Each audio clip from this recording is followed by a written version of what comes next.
Hi everyone, welcome to this week's virtual field site tour. We're here in Centennial Park. So my name is Taylor Coyne. I'm a PhD candidate at the University of New South Wales within the Environment and Society group. And my PhD research focuses more broadly on the kind of how and why has Sydney's stormwater infrastructure come to be the way that it is, which makes it very relevant to this collection of little field trip visits that you guys are doing.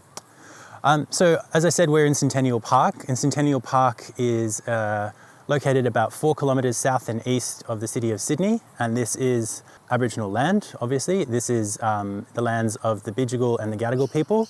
The park kind of straddles on the border of the two kind of different clan groups there, all within the Eora Nation. I'd like to acknowledge and respect elders past and present and pay my respects to any Aboriginal and Torres Strait Islander people who might be viewing this as well. We're starting the trip here in a very particular place, a very unique place to the gardens, and this is the Gurrawal Trail. So the Gurrawal Trail is kind of the Centennial Park's landmark Aboriginal site in the parkland area, and it affirms an Aboriginal cultural heritage in the park quite explicitly throughout the entire trail. Gurrawal is the word meaning whale, and it kind of is a link to the fact that where we are right now sits in this border between freshwater country, saltwater country, and swamp or sweetwater country as well.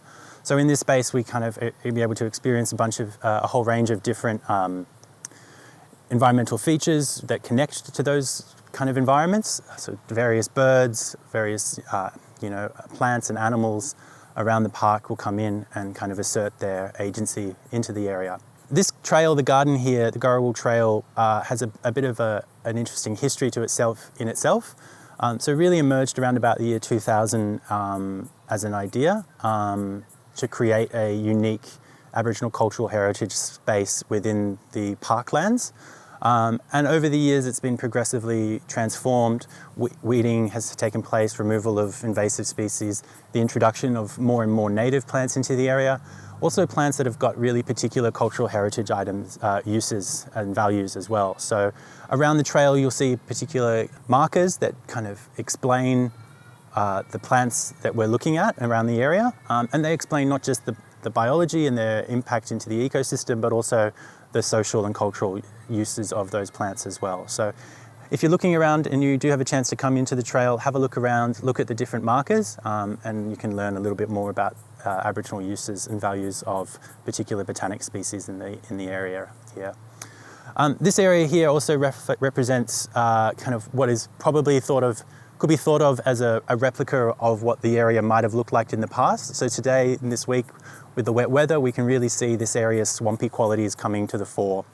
I'll be talking a little bit more about how this area represents these swamplands, but this part of the park itself generally is quite wet, quite soggy, and that's a factor of a number of different reasons, but predominantly that this was and still is a swampland.